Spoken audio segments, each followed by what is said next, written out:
যৌক্তিক সংজ্ঞা এই বিষয়টিতে সবসময় জাতথ্যের পরিপূর্ণ দিক নিয়ে আলোচনা করা হয়। জাতথ্যের পরিপূর্ণ দিক নিয়ে আলোচনা করতে হয়। তো আমাদের মনে রাখতে হবে জাতথ্য, এই মৌলিক জাতথ্য মূলত হচ্ছে দুইটি, একটি হলো জীববৃত্তি এবং অন্যটি হচ্ছে বুদ্ধিবৃত্তি। জীববৃত্তি এবং বুদ্ধিবৃত্তি। তো এই জীববৃত্তি এই শব্দটিকে বলা হয় আসন্নতম জাতি, আর বুদ্ধিবৃত্তি এই শব্দটাকে বলা হয় বিভেদক লক্ষণ। তার মানে হচ্ছে যৌক্তিক সংজ্ঞা দিতে গেলে, অর্থাৎ আমরা যে পদের যৌক্তিক সংজ্ঞা দিব সেই পদটি সম্পর্কে দুইটি মৌলিক জাতথ্য পরিপূর্ণভাবে উল্লেখ করতে হবে। একটি হচ্ছে আসন্নতম জাতি এবং অন্যটি হচ্ছে বিভেদক লক্ষণ।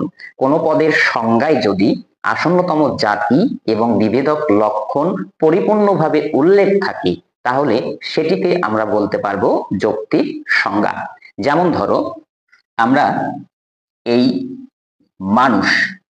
মানুষ পদটির যদি যৌক্তিক সংজ্ঞা দিতে যাই তাহলে এই মানুষ পদের বা এই মানুষ শব্দটির সাথে আসন্নতম জাতি এবং বিভেদক লক্ষণ যদি পরিপূর্ণভাবে জড়িত থাকে তাহলে এই দুইটি দিক পরিপূর্ণভাবে উল্লেখ করতে হবে। অর্থাৎ এই মানুষের সংজ্ঞাটি দাঁড়াবে মানুষ হয় বুদ্ধিমান জীব, মানুষ হয় বুদ্ধিমান জীব।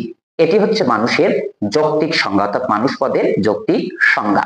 এখন কেন এটি মানুষ পদের যৌক্তিক সংজ্ঞা? তাহলে এখানে আমরা দেখি এই যে বুদ্ধিমান এই শব্দটি হচ্ছে আমার বিভেদক লক্ষণ, যেটি যৌক্তিক সংজ্ঞার জন্য অনিবার্যভাবে উপস্থিত থাকতে হয়।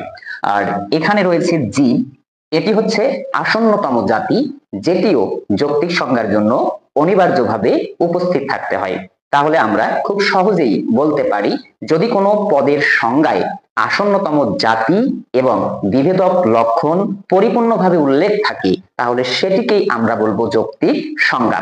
তার মানে এই মানুষ হয় জীব এই যুক্তি বাক্যটি হচ্ছে এখানে পরিপূর্ণ যেহেতু জাতথ্য রয়েছে তাহলে এটিকে আমরা বলতে পারবো যৌক্তিক সংজ্ঞা।